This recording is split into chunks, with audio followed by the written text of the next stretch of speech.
नमस्कार दोस्तों, मेरा नाम है अंशुमन नायक और आप सभी का बहुत बहुत स्वागत है इंडियन डिफेंस न्यूज के डिफेंस टॉक सीरीज में, जहां पर हम रोज नए नए डिफेंस अपडेट्स के बारे में बात करते हैं। तो चलिए देर न करते हुए आज की वीडियो शुरू करते हैं।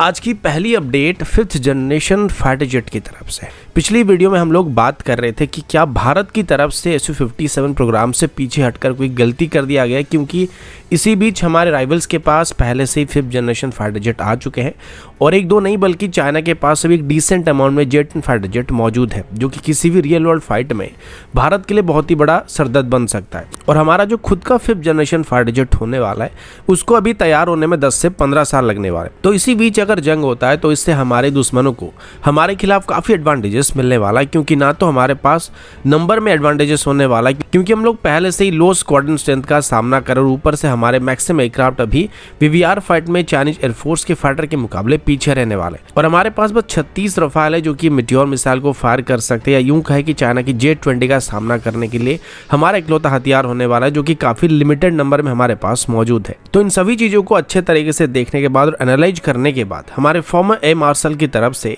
एक स्टेटमेंट दिया गया था, जिसमें farmer air marshal Anil Chopra की तरफ से कहा गया था कि अभी हालात को देखते हुए भारत को किसी foreign origin 5th generation fighter jet को हासिल करने का कोशिश करना चाहिए, जिसको जल्दी एक्वायर किया जा सकेगा। जिसमें उनका डायरेक्ट हिंट F-35 की तरफ से था। उनका ये कहना था कि यूनाइटेड स्टेट की तरफ से F-35 को इस बार की एरो इंडिया शो में लाने का एक ही मतलब था, और वो ये है कि इसको वो भारत को ऑफर कर सकते हैं। लेकिन अभी तक जैसे कि कभी भी भारत की तरफ से F-35 को खरीदने का इच्छा प्रकाश नहीं किया गया था और यूनाइटेड स्टेट की तरफ से भी खुलकर इसको भारत को ऑफर करने की बात नहीं की गई थी। लेकिन वर्तमान के लिए F-35 भारत के लिए सबसे suitable 5th generation fighter jet हो सकता है, जिसको हम चाहे तो हमारी मल्टी रोल कॉम्बैट एयरक्राफ्ट की टेंडर की जगह पर खरीद सकते हैं, या इसमें खरीदे जाने वाले 4.5 जनरेशन फाइटर जेट के बदले एक 5th जनरेशन फाइटर जेट को खरीद सकते हैं, या F-35 को हासिल करने की कोशिश कर सकते हैं। और पिछले कुछ दिनों में भारत और यूएस के बीच डिफेंस और डिप्लोमेटिक रिलेशन इतना बेहतर हो चुका है कि अगर भारत की तरफ से इनको खरीदने के लिए अप्रोच किया जाएगा तो यूएस की तरफ से जरूर इस पर विचार किया जाएगा। लेकिन अभी तक ना तो गवर्नमेंट की तरफ से और ना ही हमारे इंडियन एयरफोर्स की तरफ से F-35 या किसी भी foreign origin 5th generation aircraft को हासिल करने में कोई इंटरेस्ट दिखाया जा रहा है। अगला अपडेट लाइट कॉम्बैट हेलीकॉप्टर की तरफ से। गवर्नमेंट की तरफ से इनिशियली लाइट कॉम्बैट हेलीकॉप्टर की 15 LSP यूनिट को खरीदने के लिए पिछले साल अप्रूवल दे दिया गया था। इसमें से 10 इंडियन एयरफोर्स और 5 इंडियन आर्मी ऑपरेट करने वाली है। इन 15 लाइट कॉम्बैट हेलीकॉप्टर को पहले से ही HAL की तरफ से बनाना शुरू कर दिया गया था, जिस वजह से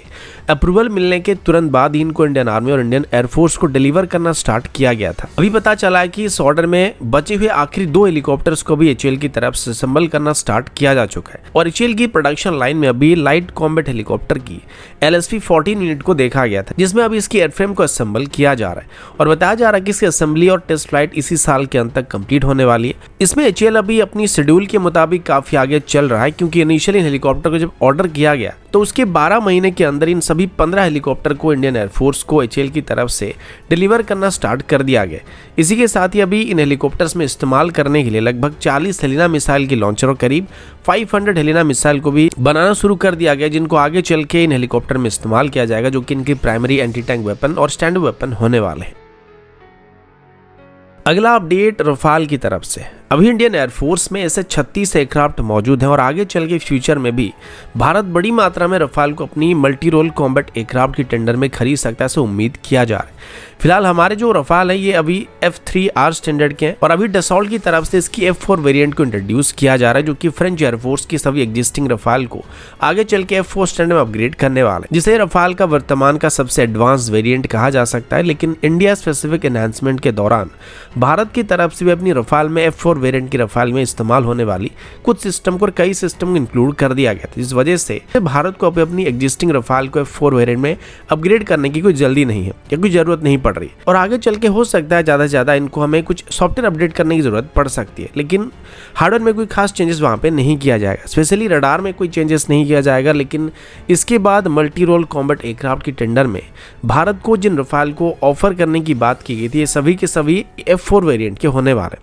इसके बाद अभी डसॉल्ट की तरफ से अभी बताया जा रहा है कि वो अभी रफाल की F5 वेरिएंट को भी तैयार करने की कोशिश कर रहे हैं, जो कि एक अपग्रेड पैकेज की तरह होने वाली है। या सभी एग्जिस्टिंग रफाल कस्टमर को इस अपग्रेड पैकेज को ऑफर किया जा सकता है। अभी इसमें खास करके रफाल के रडार और इलेक्ट्रॉनिक वॉरफेयर सिस्टम में कुछ मॉडिफिकेशन करने की बात की गई है और रफाल की जो करंट एवियोनिक्स है उसको भी 5th जनरेशन स्टैंडर्ड में अपग्रेड करने की बात की गई, जो कि ड्रोन्स को भी ऑपरेट कर पाएगा और इसकी स्पेक्ट्रा इलेक्ट्रॉनिक वॉरफेयर सिस्टम को फर्दर बेहतर किया जाएगा। फिलहाल F5 वेरिएंट को लेके जो सबसे बड़ी बात अभी सामने आ रही है उसमें बात बताया जा रहा है कि अभी F5 वेरिएंट में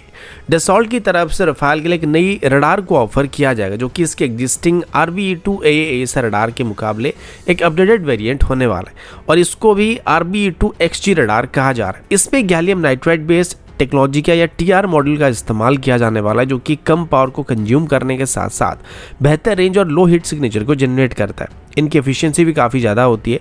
और इनकी एक और ख़ास बात यह है कि इन रडार्स को जैम करना बहुत मुश्किल होता है और ये बहुत ही तेज़ी के साथ काम कर सकते हैं, जो कि टारगेट को आइडेंटिफाई करने में, प्रोसेस करने में ज़्यादा समय नहीं लेते और इसमें फॉल्स पॉजिटिव या एरर होने के चांसेस काफ़ी कम होता है। अभी इन रडार की एक्सटेंसिव टेस्टिंग होने वाले और इसको 2030 के बाद रफाल की F4 अपग्रेड पैकेज के साथ डसॉल्ट की तरफ से ऑफर करने का प्लान किया जा रहा है। अगला अपडेट DRDO की तरफ से डेवलप किए गए रुस्तम 2 UAV को लेके, जिसको तापस UAV भी कहा जाता है। रिसेंटली DRDO की तरफ से इसकी 200 टेस्ट फ्लाइट को कंप्लीट किया गया था और साथ ही इसकी कंट्रोल स्टेशन को भी एक जगह से दूसरी जगह में शिफ्ट किया गया था, जिसमें इसकी कंट्रोल्स को ग्राउंड बेस्ड लोकेशन से नेवल प्लेटफॉर्म में शिफ्ट किया गया था और ये इस ड्रोन के लिए बहुत ही बड़ा उपलब्धि या अचीवमेंट था, क्योंकि ऐसा करने के बाद इसको अभी हम लोग मैरीटाइम ऑपरेशन के लिए आसानी से इस्तेमाल कर पाएंगे और हमारे वॉरशिप से भी इसको ऑपरेट किया जा सकेगा। फिलहाल इसको लॉन्च करने के लिए हम लोग ग्राउंड बेस्ड एयर स्ट्रिप का इस्तेमाल करेंगे, लेकिन अभी इसको शिप से भी कंट्रोल किया जा सकेगा।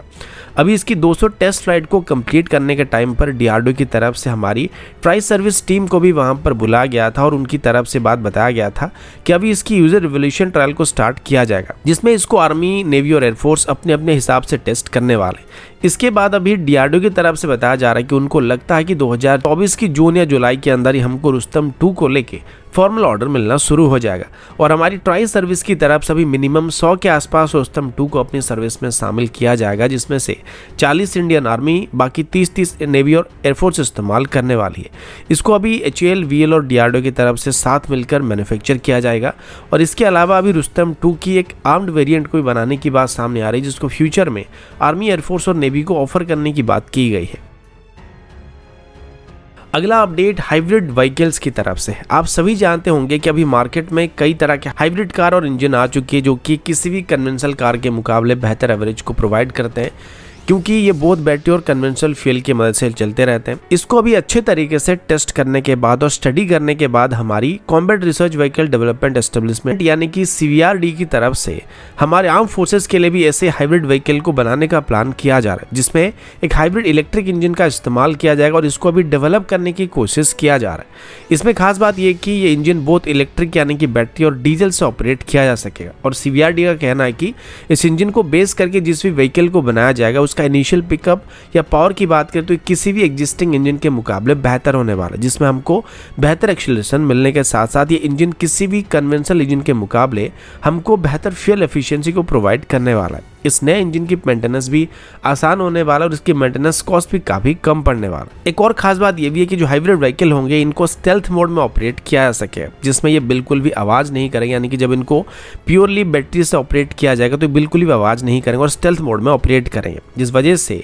किसी भी स्पेशल ऑपरेशन में इनको इस्तेमाल करना बाकी किसी भी व्हीकल के मुकाबले काफी सेफ होने वाला है। स्टेल्थ मोड में इन व्हीकल की रेंज 10 से 20 किलोमीटर के आसपास होने वाली, जिसको फ्यूचर में और भी बेहतर करने की प्लानिंग किया जा रहा है। तो दोस्तों अभी के लिए इतना ही, मिलता हूं आपसे अगले वीडियो में, तब तक के लिए जय हिंद, वंदे मातरम।